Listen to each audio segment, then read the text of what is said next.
इसमें मेन चीज़ें लिखी गई हैं। लिखी गई है कि देश कैसे चलेगा, मतलब केंद्र सरकार कैसे शासन करेगी, कहाँ कहाँ उसके अधिकार होंगे, राज्य कैसे चलेगा, कौन सी ऐसी चीज़ है जिसमें सेंट्रल गवर्नमेंट काम करे। जैसे देखिए रेलवे सेंट्रल गवर्नमेंट के पास है, जबकि रेलवे में राज्य सरकार कुछ नहीं कर सकती है, पोस्ट ऑफिस में नहीं कर सकती है, बैंक में कुछ नहीं कर सकती है। जो बैंक आपको चेन्नई में मिलेगा वो बैंक आपको यूपी में भी मिल सकता है, बिहार में भी। सबके नियम कानून एक जैसे रहेंगे, तो वो इसी संविधान में लिखे गए हैं। ये इसमें सरकार कैसे चलाएगी, कैसे राष्ट्रपति शपथ लेंगे, प्रधानमंत्री लेंगे, किसकी कितनी शक्ति होंगी, एक सामान्य विधायक या सांसद की कितनी शक्ति होगी, ये सारी चीज़ों की चर्चा इसी संविधान में किया गया है। इसमें नागरिकता की भी चर्चा है कि कौन हमारे यहाँ का नागरिक है और नागरिक होने के नाते उसे कौन कौन से अधिकार हैं, कौन है जो रह सकता है लेकिन नागरिक नहीं है, हमारे कौन से अधिकार हैं, कब वो अधिकार छीने जा सकते हैं, इसमें नया कानून कैसे बनाया जा सकता है, वर्तमान कानून को कैसे हटाए जा सकते हैं, यानी इसमें संशोधन कैसे किया जा सकता है। ये सारी की सारी चर्चाएं इसी संविधान में है। कोई भी कानून आप हिंदुस्तान में बना सकते हैं, लेकिन उस कानून का जो आधार रखा जाता है उसमें आप ऐसा नहीं बना सकते जो इसमें मना किया आप वो बना देंगे।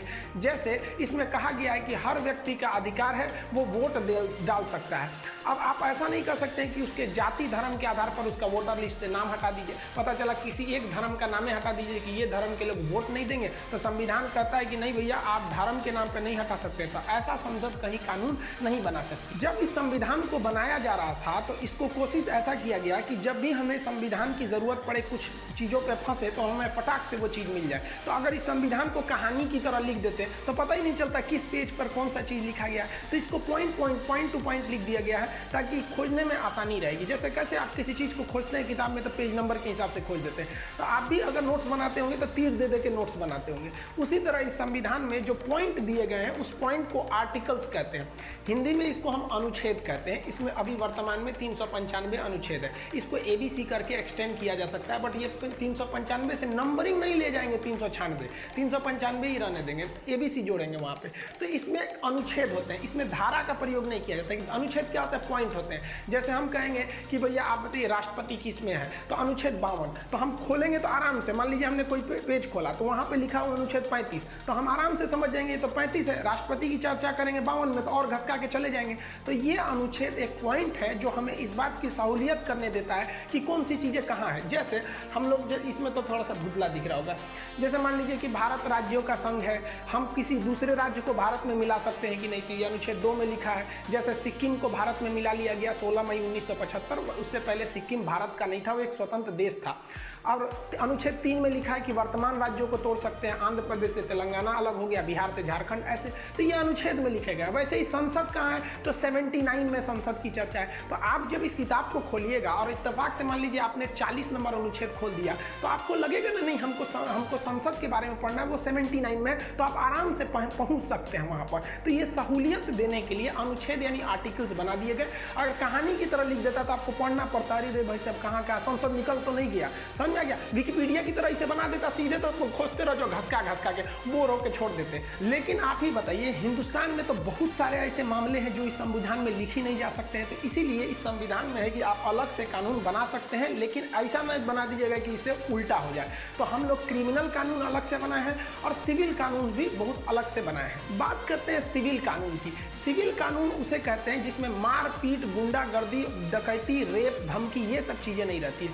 पैसे से रिलेटेड चीज़ों को हम सिविल मामला कहते हैं। किसी का मकान में घुस गए, खाली नहीं कर रहे हैं, खेत जोत लिए हैं, ये सब चीज़ें होती हैं। शादी ब्याह वाला मैटर, ये सब सिविल के अंतर्गत में आता है, न कि ये क्रिमिनल ऑफेंस में आते हैं सब। तो इसमें आपको एक सिविल लॉ बनाए जाते हैं। ये भी एक मोटी सी किताब है। इस किताब में ऐसी बातें नहीं लिखेंगे जो हमारा मेन किताब संविधान के उल्टा हो, तो ये सिविल कानून है। इसके अलावा और भी कानून होता है, प्रॉपर्टी कानून, कि कौन सी प्रॉपर्टी किसकी होगी। जैसे होता है ना कि अगर हमने कोई ज़मीन खरीदा है तो मेरी इच्छा पे डिपेंड करता है कि हम अपने बच्चों को वो ज़मीन देंगे कि नहीं। मान लीजिए मेरे 2 बच्चे हैं तो हम चाहेंगे कि एक को सब दे दें, चाहेंगे तो कोनों को नहीं देंगे, किसी अनाथ आश्रम को हम दे देंगे। लेकिन अगर हमें कोई पेरेंटल प्रॉपर्टी मिली है, यानी जो प्रॉपर्टी हमको हमारे पिताजी या दादाजी से मिली है हमको प्रॉपर्टी, तो उसमें मेरे बच्चों का बराबर अधिकार हो जाएगा। तो इस तरह की जो नियम हो जाते हैं उसे हम लोग प्रॉपर्टी नियम में रखेंगे। ये भी एक अलग किताब है, लेकिन ये भी सिविल का मामला है, मारपीट का तो है नहीं यहाँ पर। लॉ ऑफ कॉन्ट्रैक्ट भी होता है। कॉन्ट्रैक्ट जैसे मान लीजिए साइन कर दिए कि हम आपके यहाँ हम 2 साल काम करेंगे, 1 के महीना में भाग रहे हैं, तो कॉन्ट्रैक्ट जिसे हम लोग एग्रीमेंट करते हैं, मकान मालिक हर जगह कॉन्ट्रैक्ट होते हैं। तो कॉन्ट्रैक्ट टूटेंगे तो मान लीजिए तोड़ दिया तो अब क्या सजा दीजिएगा? तो इस पर नियम है कि अगर मान लीजिए कि 1 लाख की कॉन्ट्रैक्ट तोड़े तो कितना फाइन लगेगा, तो वो इस कॉन्ट्रैक्ट में, ये भी एक किताब है। जिस तरह से हमारा संविधान एक किताब है, वैसे ये सारी किताबें हैं सब, लेकिन इन सारी किताबों को इस ध्यान से रखा गया है कि इसमें ऐसी बातें ना लिख दे जो हमारा मेन किताब संविधान है उसके उल्टा हो जाए। अब जो सबसे कंट्रोवर्शियल किताब दिखती है वो लॉर्ड कॉर्नवालिस के समय से ही चलती आ रही है। जब हम गुलाम थे तब Hindu personal law and Muslim personal law, जिसे Hindu code and Muslim code कहते हैं। अब मुसलमानों के लिए कुछ पर्सनल लॉ है जो केवल मुसलमानों पे लागू होते हैं, हिंदुओं के लिए भी पर्सनल लॉ है जो केवल हिंदू पे लागू होते हैं। जैसे स्पेशली हम अगर 2-3 चीज़ों की बात करें तो यहाँ पर तलाक काफ़ी सिंपल है। मुसलमानों में तलाक तलाक तलाक, जिसका बहुत मिसयूज होने लगा, सोच रहा व्हाट्सएप पे लिख के भेज दो तलाक यहाँ पर, जबकि हिंदुओं में भी तलाक है, लेकिन आप देखेंगे बहुत कॉम्प्लिकेटेड है, कोर्ट में जाना पड़ेगा, ये जाना पड़ेगा। तो अभी जो वर्तमान बातें चल रही है कि ये हिंदू पर्सनल लॉ हटा के मुस्लिम और हिंदू के लॉ हटाकर एक देश का एक कानून रहना चाहिए, और इसका कुछ लोग विरोध भी कर रहे हैं। तो देखिए उसमें क्या है कि ख़त्म नहीं किया जाएगा, एक कॉमन नियम बना दिया जाएगा कि जैसे मुसलमान में तलाक लेना काफ़ी सिंपल है, हिंदू में काफ़ी टफ है। तो अभी जो कोड बनेगा उसमें क्या है, तलाक खत्म नहीं होगा। क्यों खत्म नहीं होगा कि दुनिया में कुछ ऐसे भी लड़के हैं जिनके साथ कितनी भी शरीफ लड़की है जिंदगी नहीं बिता सकती, इतना खच्चर है सब, और कुछ ऐसी खचरी लड़कियां भी हैं जिनके साथ शरीफ से शरीफ लड़का नहीं जिंदगी बिता सकता है।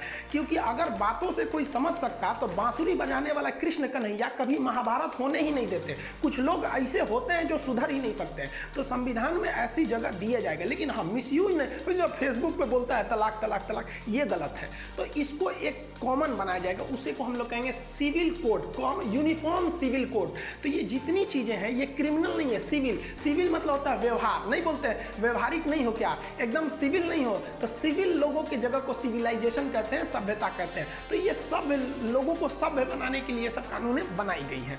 तो ये जो सिविल लॉ होते हैं सब, इन्हें हम दीवानी भी कहते हैं। अब सिविल लॉ जो है, मान लिया कि हमने इसमें से किसी एक ऐसे लॉ का हमने उल्लंघन कर दिया, कोई भी सिविल लॉ का इसमें से, या कॉन्ट्रैक्ट तोड़ दिए, या फिर हमने प्रॉपर्टी वाला या फिर हिंदू कोड तोड़ दिए। जैसे आप सिंपल बताइए, हिंदू के हिसाब से क्या होता है ना कि बेटियों की प्रॉपर्टी में अधिकार नहीं होता है, जबकि मुसलमानों में क्या होता है कि भाई का जिस तरह से संपत्ति में अधिकार है उसका थोड़ा हिस्सा बहनों मतलब बेटियों का भी होता है। तो ये कॉमन बनेगा, इस आगे अब ये रिफॉर्म होगा, गवर्नमेंट इसकी तैयारी में है, वो इसको लाएगी। अब मान लिया कि हमने कोई कानून तोड़ दिया सिविल लॉ का, तो हम पे मुकदमा होगा, जज हमारे घरे पकड़ के ले जाएगा, कितना दिन में सजा ले जाएगा, सबूत चाहिए, गवाह चाहिए। तो इसका एक लंबा प्रक्रिया चलती है। तो प्रक्रिया हम अपने मन से चला लेंगे, उसका भी एक लिखित कानून होनी चाहिए कि नहीं।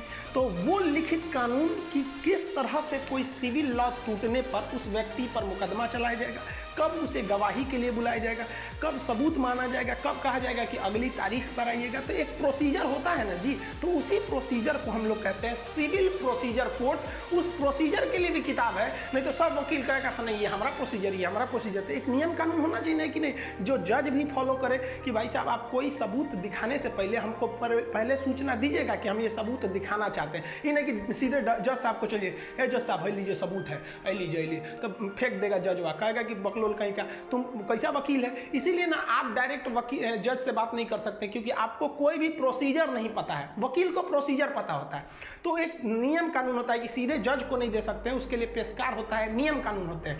तो सिविल मुकदमे के निपटारे के लिए जो नियम कानून है उसी को हम कहते हैं सिविल प्रोसीजर कोड, जिसको हम सीपीसी के नाम से कहते हैं। इसी सिविल प्रोसीजर कोड के तहत आप इनमें से किसी भी नियम का उल्लंघन करेंगे तो आप पे मुकदमा चलेगा। कितने साल में फैसला आता है ये डिपेंड नहीं करता है, कब आएगा वो करेगा कि नहीं, वो कोर्ट का मैटर है।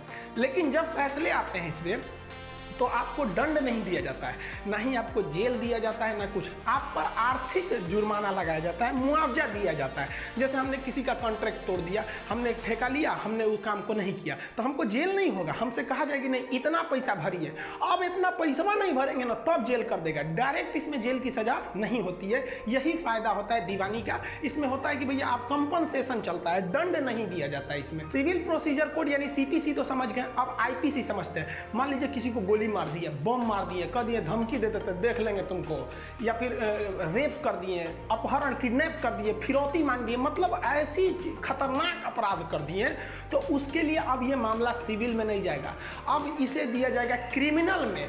तो क्रिमिनल को हम लोग फौजदारी कहते हैं, फौजदारी मुकदमा। तो इस फौजदारी मुकदमा को निपटने के लिए उसके भी नियम कानून बनाए गए हैं, एक कोड बनाया गया है उसके लिए, उसे कहते हैं भारतीय दंड संहिता, इंडियन पिनल कोड। अब सोचिए ये इंडियन पिनल कोड 1861 का बना हुआ है, उस समय लॉर्ड मैकाले के समय, उतना पुराना अंग्रेजों का बनाया हुआ आज भी चल रहा है, इसमें 511 धारा ले लेके हम लोग घूम रहे हैं लोग। तो अब यहाँ समझिए इसके तहत क्या कहा गया है, इसमें परिभाषा ये दी गई है कि मर्डर किसे कहा जाता है और मर्डर करने पर पुलिस किस धारा के तहत गिरफ्तार करेगी। अब यही आप अटक जाते हैं, धारा क्या होता है। जिस तरह से हमारा संविधान था उसमें पॉइंट टू पॉइंट बातें लिखी गई थी, उस पॉइंट को हम अनुच्छेद या आर्टिकल कहते हैं, उसी तरह इस किताब में भी बातें पॉइंट टू पॉइंट लिखी गई है कि मर्डर क्या है, डकैती, रेप, ये सब क्या है। तो उसको कहानी की तरह नहीं लिखेंगे ना, पॉइंट टू पॉइंट लिखेंगे। तो इस इंडियन पिनल कोड यानी आईपीसी की जो पॉइंट है, उस पॉइंट को हम धारा या अनुच्छेद ना बोलकर सेक्शन बोलते हैं। सेक्शन को हिंदी में हम कहते हैं धारा। यानी संविधान में हमें कोई चीज खोजनी है तो क्या कहेंगे, अनुच्छेद खोजो, तो आर्टिकल खोजो। लेकिन ये किताबों में अगर कुछ खोजना है कि सोचना मर्डर किया है, कौन चीज लगाए इस पे, तो आर्टिकल अनुच्छेद खोजोगे नहीं, पॉइंट खोजिए कि मर्डर कहाँ है, और उस पॉइंट को क्या कहेंगे कि धारा कहेंगे, यानी सेक्शन कहेंगे। इसमें कई सारे पॉइंट है सब, जैसे संविधान में 395 अनुच्छेद थे, तो यहाँ पे धाराएं हैं, यहाँ भी पॉइंट है सर, यहाँ 511 पॉइंट है सर, जिसमें बढ़ा घटा सकते हैं हम लोग जरूरत के हिसाब से। जैसे हम सिंपल सी बात बताते हैं आपको कि आपने किसी को गोली मारे, उसे जो बच गया कि जा, तब वो जाके कोर्ट में पुलिस को कहेगा मारा था हमको, हत्या की कोशिश किया था तो 307 लगेगा, अब मारे तो पक गया तो 302 लगेगा। तो ये सब टाइप के लगता है। जैसे 376 बलात्कार पे लगता है, और 376 के बाद 377 आ जाता है अप्रकृतिकृत। अप्रकृतिकृत मतलब ना अननेचुरल कर देते हैं, मतलब रेप करना जो होता है वो 376 पे आता है, लेकिन गैंग रेप कर देने पे एक तो अननेचुरल हो जाता है वहाँ पे। तो ये सब चीज़ें आती हैं, ये हम जब पढ़ाएंगे ना तो उसमें आपको ये सब चीज़ें बताएंगे। ये यूपी पुलिस वाला जो दरोगा वाले हैं लोग, उसमें ये सब क्वेश्चन सीधे पूछता है यूपी दरोगा वाले लोग यहाँ पर। तो ये आपका अनुच्छेद, ये अनुच्छेद नहीं है, ये क्या है सर, धाराएं हैं सर। ये किस काम में आती हैं सर, ये केवल पुलिस के काम में आती है। यानी आप अगर किसी को गोली मारे तो वो बच गया, तो पुलिस को ये अधिकार मिल जाता है किस धारा के तहत, 307 के तहत कि आपको गिरफ्तार कर ले। मारे मर्डर हो गया तो 302 के तहत आपको गिरफ्तार कर सकती है, लेकिन पुलिस सजा नहीं सुना सकती है। पुलिस इन धाराओं के तहत करके आप पर चार्जशीट लगा देगी कि ये इसलिए पकड़ाया है और जज साहब को दे देगी।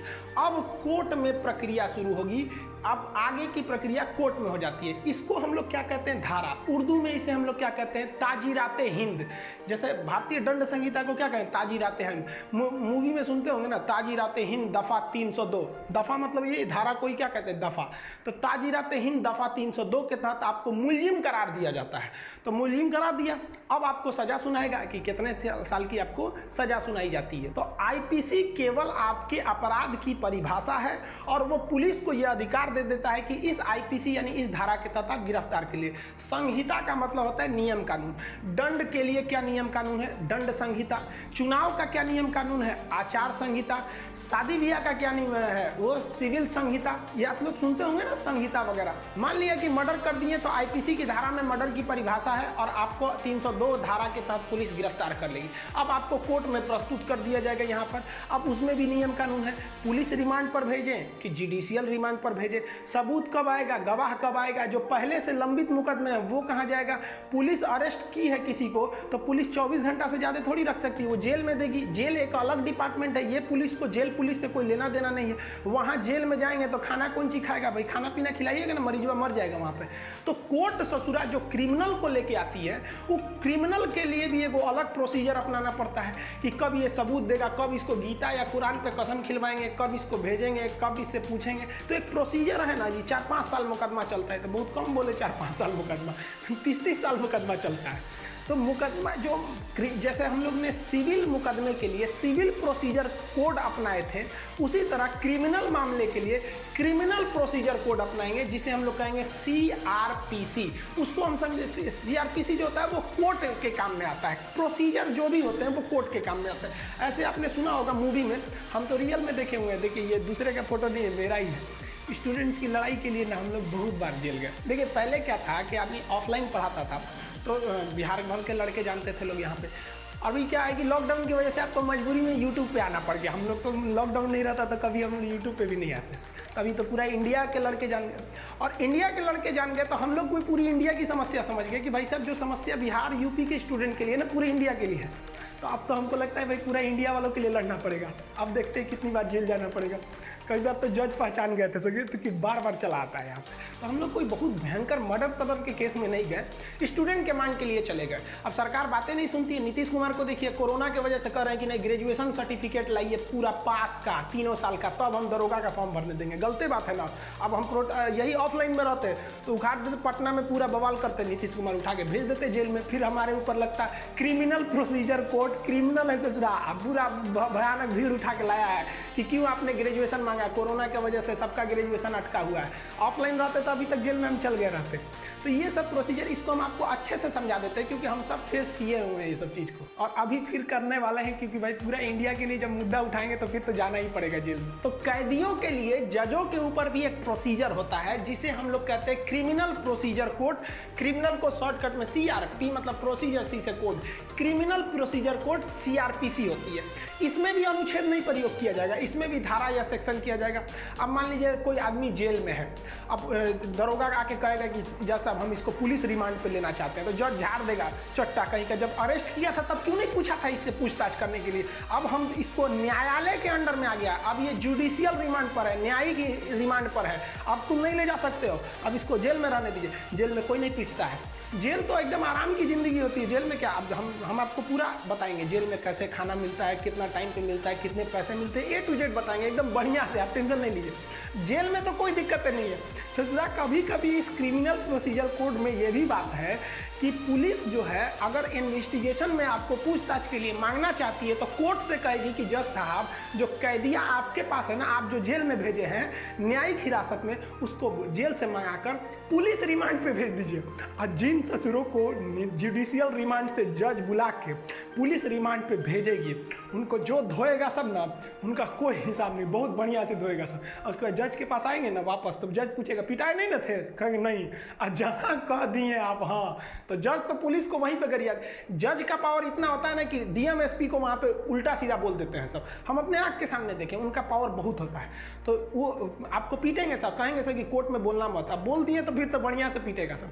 तो ये एक प्रोसीजर होता है ना पुलिस के बाद। देखिए क्रिमिनल को सबसे ज़्यादा अगर कोई डिफेंड करता है ना तो कोर्ट करती है, आराम से जाता है सब। बड़का बड़का क्रिमिनल जो हैबिचुएटेड हो जाता है सब एक दो बार, वो कहता है सब पुलिस वाला क्या कौन सी नौटंकी की है, चार्जशीट लगा के कोर्ट में भेजिए। जानता है कोर्ट में जाएंगे, कोर्ट कर देंगे हाँ जेल में भेजो, आप पुलिस को कहेगा उसको जेल में रहने दीजिए, आप जांच पड़ताल करिए।